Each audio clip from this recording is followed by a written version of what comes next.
into all the world, as narrated in the Acts of the Apostles. Chapter 22. Paul's defense before the people. Men, brethren, and fathers, hear ye my defense which I make now unto you. And when they heard that he spake in the Hebrew tongue to them, they kept the more silence. And he saith, I am verily a man which am a Jew, born in Tarsus, a city in Cilicia, yet brought up in this city at the feet of Gamaliel, and taught according to the perfect manner of the law of the fathers, and was zealous toward God, as ye all are this day. And I persecuted this way unto the death, binding and delivering into prisons both men and women, as also the high priest doth bear me witness, and all the estate of the elders, from whom also I received letters unto the brethren, and went to Damascus to bring them which were there bound unto Jerusalem, for to be punished. And it came to pass, that, as I made my journey, and was come nigh unto Damascus about noon,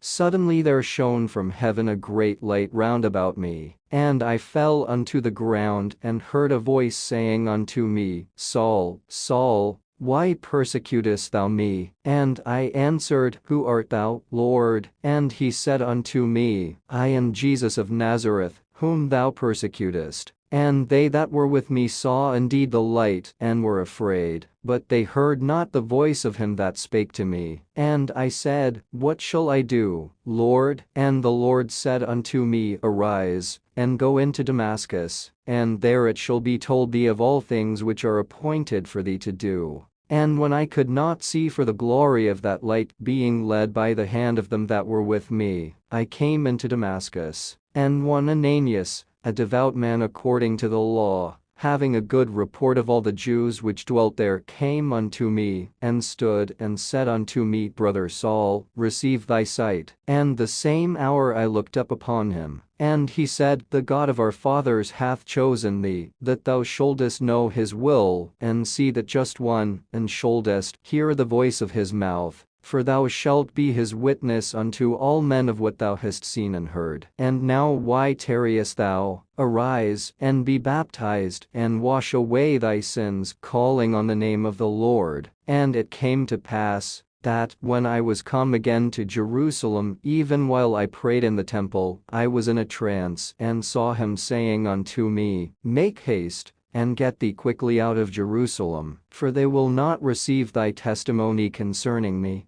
And I said, Lord, they know that I imprisoned and beat in every synagogue them that believed on thee. And when the blood of thy martyr Stephen was shed, I also was standing by, and consenting unto his death, and kept the raiment of them that slew him. And he said unto me, Depart, for I will send thee far hence unto the Gentiles. And they gave him audience unto this word, and then lifted up their voices, and said, Away with such a fellow from the earth, for it is not fit that he should live. And as they cried out, and cast off their clothes, and threw dust into the air, the chief captain commanded him to be brought into the castle, and bade that he should be examined by scourging, that he might know wherefore they cried so against him. And as they bound him with thongs, Paul said unto the centurion that stood by, Is it lawful for you to scourge a man that is a Roman and uncondemned? When the centurion heard that, he went and told the chief captain, saying, Take heed what thou doest, for this man is a Roman. Then the chief captain came, and said unto him, Tell me, art thou a Roman? He said, Yea.